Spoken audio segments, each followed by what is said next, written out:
El agua ha sido y sigue siendo el agente extintor que, por su abundancia, fácil transporte y almacenamiento, se ha usado desde los tiempos más remotos en la extinción de pequeños y grandes fuegos, tanto domésticos como industriales.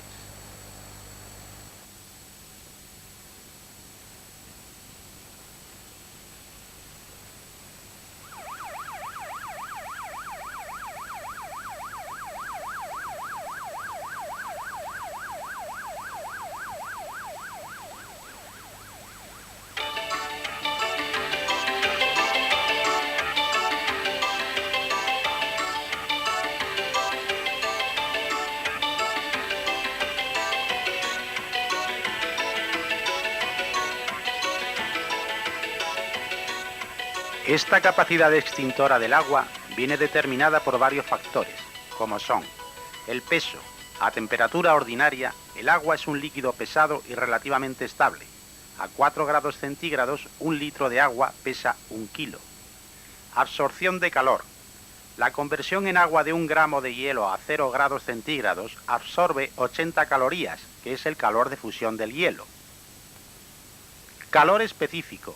Se necesita 1 caloría para elevar 1 grado centígrado la temperatura de 1 gramo de agua, lo que se denomina calor específico del agua. Por lo tanto, para elevar la temperatura de 1 gramo de agua de 0 grados centígrados a 100 grados, hace falta 100 calorías. Calor de vaporización. La conversión en vapor de 1 gramo de agua a temperatura constante es de 540 calorías por gramo a presión atmosférica. Aumento de volumen. El agua, cuando pasa de líquido a vapor, su volumen a presiones ordinarias aumenta aproximadamente 1700 veces. Al aumentar la temperatura, aumenta el coeficiente de expansión. Por ejemplo, a 260 grados centígrados es aproximadamente 2400 veces su volumen. Y a 649 grados centígrados, 4200 veces. En la imagen podemos ver cómo una lanza descargando 280 litros de agua por minuto, que equivaldría a 3,53 metros cúbicos, en un área recalentada aproximadamente a 100 grados centígrados, genera en 1 minuto de operación 481 metros cúbicos de vapor.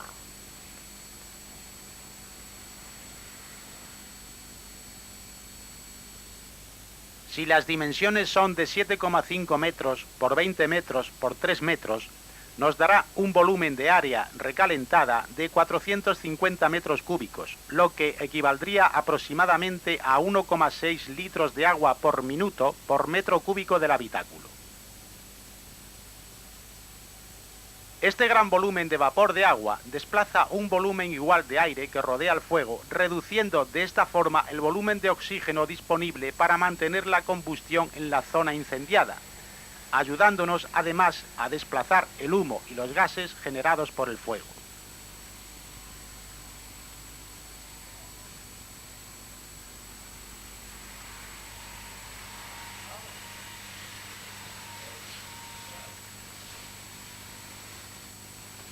A lo largo de esta operación han intervenido 2 mecanismos de extinción. Por un lado, la labor de enfriamiento realizada por el agua, robando calor al material incendiado para transformarse en vapor. Y por otro, el efecto de sofocación al desplazar el oxígeno. Analicemos cada uno de estos 2 mecanismos.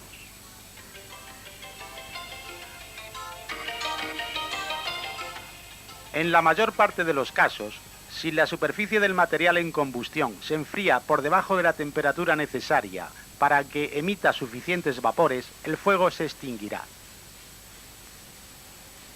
Generalmente no es eficaz el enfriamiento superficial en los fuegos de líquidos inflamables o productos gaseosos cuyos puntos de inflamación estén por debajo de la temperatura del agua, por lo que no se recomienda para líquidos que tengan un punto de inflamación por debajo de 38 grados centígrados. La cantidad de agua necesaria dependerá de la cantidad de calor que deba absorberse. La velocidad de extinción dependerá del caudal, cantidad de agua aplicada con relación al calor generado, del área que cubre el fuego y de la forma y modo de aplicación del agua. Basándonos en el ejemplo antes citado, comprobamos que en fuegos de interiores y en volúmenes de 450 metros cúbicos de área recalentada a 100 grados centígrados, sería necesaria la aplicación de un caudal de 280 litros por minuto, lo que equivaldría a 1,6 litros de agua por metro cúbico de volumen. Naturalmente, este caudal variará si varía también temperatura y volumen del área incendiada, así como si el incendio se desarrolla al exterior y no en lugares confinados.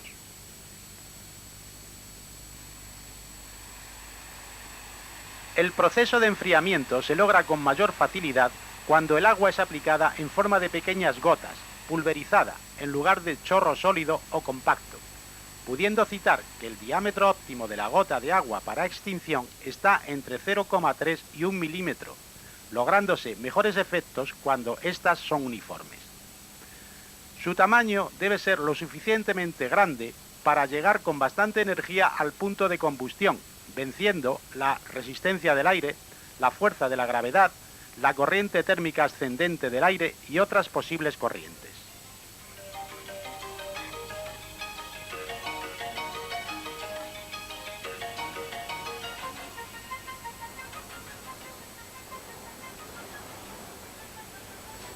Si logramos generar vapor de agua en cantidad suficiente, podremos desplazar o suprimir la presencia de aire. La imposibilidad de mezcla oxígeno-vapores inflamables nos llevará a la extinción del fuego. Ahora bien, este efecto de sofocación es más eficaz en aquellos fuegos en los cuales podemos impedir la dispersión del vapor generado en la zona de combustión, fuego de interiores, que en aquellos que se desarrollan en exteriores a cielo abierto. Igualmente, y sobre combustibles sólidos, el efecto de sofocación será secundario y aunque nos ayude a suprimir las llamas, no suele extinguir totalmente el incendio. En combustibles líquidos de punto de inflamación inferior a 38 grados centígrados, será necesario añadirle al agua un agente espumógeno que impida la mezcla oxígeno-vapores, logrando de este modo el efecto de sofocación.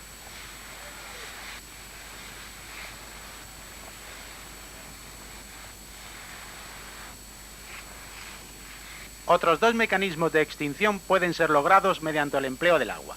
Por emulsionado, al mezclar agua con el líquido en combustión cuando éste es más denso.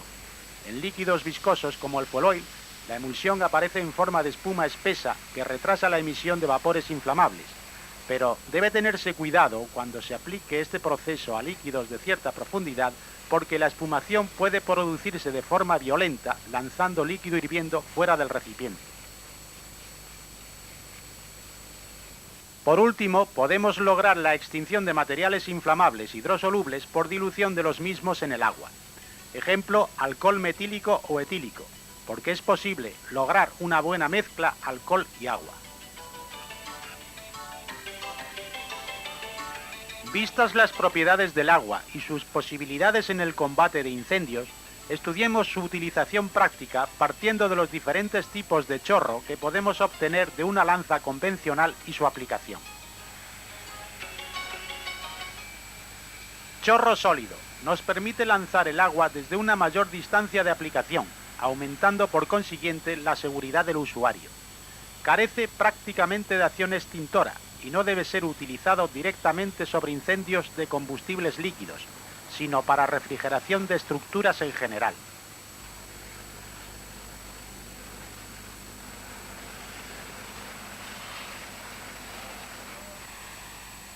Cono de ataque, chorro de agua pulverizada de aproximadamente 30 grados y de gotas con diámetro de casi 1 milímetro con gran poder de penetración. Idóneo para la extinción de líquidos combustibles de alto punto de inflamación y fuegos en interiores mediante ataque indirecto. En fuga de gas o líquidos a presión puede ser adecuado para el desplazamiento del fuego por empuje de la masa de agua.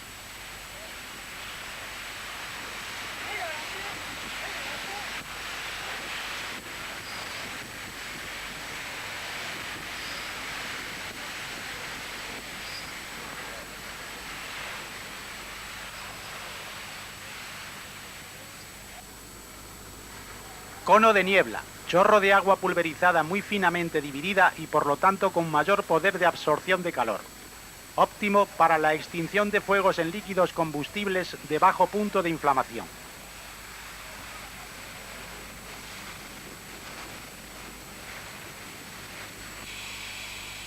Pantalla de protección. Los incendios en fugas de gases o líquidos a presión, que pueden controlarse cerrando una o varias válvulas, requieren acercarse al fuego a distancias relativamente cortas. Esta aproximación va a necesitar medidas de seguridad capaces de impedir que las llamas desplazadas a gran distancia por la presión de salida del combustible afecten al personal que realiza la maniobra. La pantalla generada por una lanza con posibilidad de varios efectos puede dar la seguridad necesaria para la aproximación al foco del incendio y el cierre de la válvula o válvulas de control. Es importante resaltar que la resistencia de la pantalla frente a la penetración de las llamas va en función del caudal y la presión en punta de lanza. También es importante evaluar las dimensiones del frente de llamas. Puede ser necesaria la cobertura de dos pantallas en paralelo. En esta situación, y dado que la mayor protección se consigue cuando las circunferencias formadas por las pantallas se tocan entre sí, los operadores procurarán que éstas no se separen, con posibilidad de paso de fuego entre ellas, y que tampoco se monten excesivamente con el lógico detrimento en el ancho total de protección.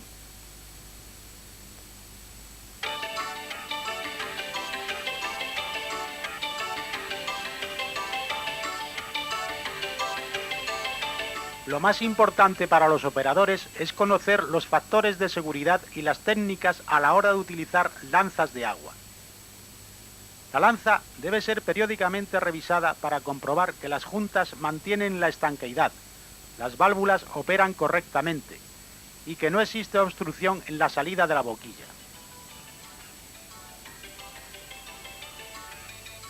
Deberá permanecer cerrada mientras se realizan las operaciones de tendido de líneas o cambios de posición. Antes de comenzar el ataque se deberá expulsar el aire que existe en la línea y se ajustará el chorro necesario y el caudal adecuado.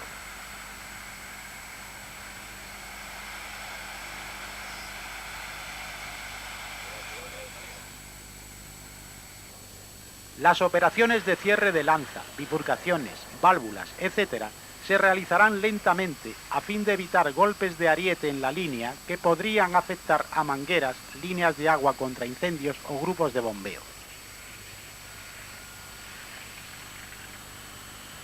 El agua a presión que está siendo descargada a través de una lanza produce un efecto de reacción o retroceso de la misma.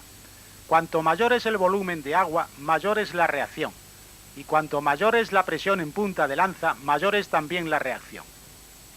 Esta energía liberada se define en la fórmula abajo indicada, donde 0,68 es una constante, D es el diámetro de la boquilla en centímetros y P la presión en lanza dado en kilos por centímetro cuadrado. Para que el operador en cada caso pueda controlar la lanza con éxito y en las máximas condiciones de seguridad, deberá utilizar técnicas determinadas.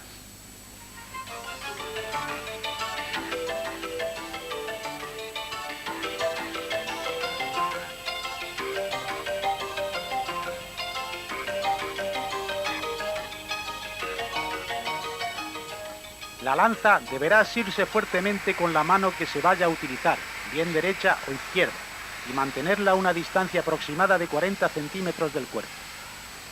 Una lanza pegada al costado del operador obliga a desplazamientos innecesarios de este cuando intenta lanzar el agua de un lado a otro.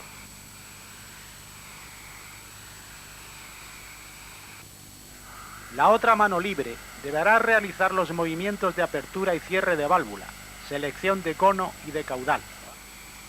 Si se utiliza una lanza provista de empuñadura, la mano libre deberá situarse por encima del tambor selector de cono, como se muestra en la imagen. Estos movimientos de selección de cono y caudal han de hacerse de forma rápida y segura. Para ello es de vital importancia que el hombre que maneja la lanza esté perfectamente adiestrado en su utilización.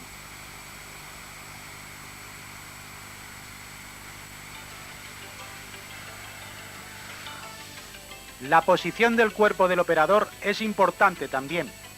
La posición más adecuada es poner el cuerpo de canto, es decir, no ofreciendo el frente del cuerpo al calor del incendio, únicamente el costado derecho o izquierdo según en qué mano sujetemos la lanza, protegiéndonos lo más posible con el cono o abanico de agua.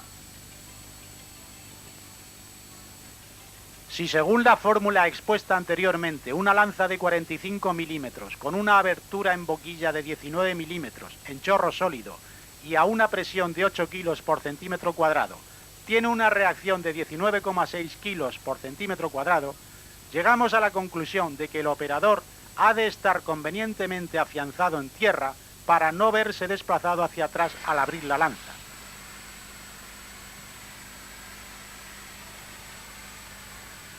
Para ello, el posicionamiento de los pies es fundamental. Posiciones de máximo equilibrio, utilizadas en artes marciales, nos permiten absorber la reacción en punta de lanza con el mínimo esfuerzo para el operador. Pierna delantera ligeramente flexionada. Pierna trasera separada de la anterior y con el pie girado en aproximadamente 45 grados con respecto al delantero. En esta posición, la fuerza ejercida por el peso del operador contra el suelo y la ejercida por la lanza hacia atrás se descomponen en una resultante que es absorbida por la posición de la pierna retrasada. El avance en esta posición ha de hacerse pausadamente, avanzando en contra de la lógica. Primeramente la pierna adelantada, sin levantar el pie del suelo, arrastrándolo. Es fácil que en un incendio encontremos obstáculos en nuestro camino, mangueras, escombros, estructuras. Si levantamos el pie, además de debilitar nuestra posición de equilibrio, podemos pisar sobre los obstáculos y caer.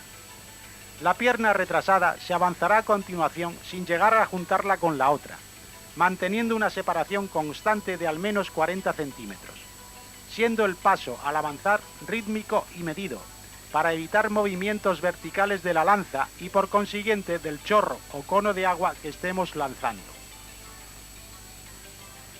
El retroceso se hará en las mismas condiciones, ahora extremando el cuidado, ya que la reacción en lanza es en la misma dirección que nuestro movimiento.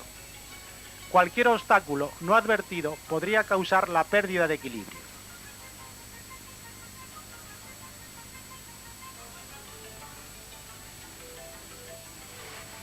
En condiciones extremas, un hombre podría manejar una manguera, mas esto no es recomendable, siendo 3 el número de personas más adecuado para el manejo con seguridad de la misma. Primer hombre, su misión fundamental es dirigir el chorro o cono de agua al lugar del incendio. Además, tiene la responsabilidad de su propia seguridad y la del resto del equipo. Por esta razón, debe conocer perfectamente el funcionamiento de la lanza y saber en cada momento la configuración del cono que el desarrollo del fuego requiere, no distrayendo su atención a fin de evitar movimientos bruscos en la lanza que podrían desplazar el cono o chorro, permitiendo el paso de llamas, poniendo así en peligro la seguridad del grupo. Segundo hombre, su misión es apoyar con su esfuerzo la acción del primero. Reducirá la fuerza de reacción de la línea sujetando fuertemente la manguera con ambas manos. Brazo izquierdo a lo largo de la manguera y mano abarcando toda su circunferencia en el mismo sentido. Brazo derecho sujetando la manguera por debajo de la axila. La distancia de separación con el primer hombre la marcará la longitud del brazo izquierdo del segundo, debiendo quedar la mano izquierda por debajo del hombro del primero.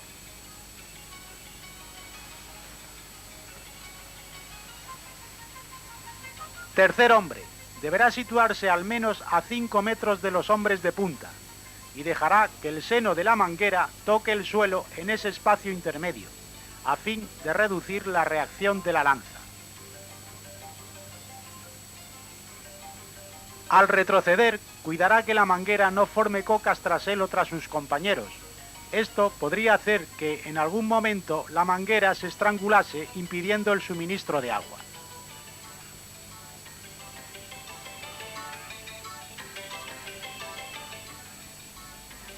Esta conformación de línea de ataque puede ser igual para el resto de las líneas. Solo variará, dependiendo del tipo y características del fuego, el número de líneas de ataque y emergencia a utilizar, teniendo en cuenta que una sola línea nunca debe atacar en solitario un fuego. Por la propia seguridad del personal, es conveniente que al menos existan dos líneas, una de ataque y otra de refrigeración o emergencia, para el auxilio de la primera en caso necesario.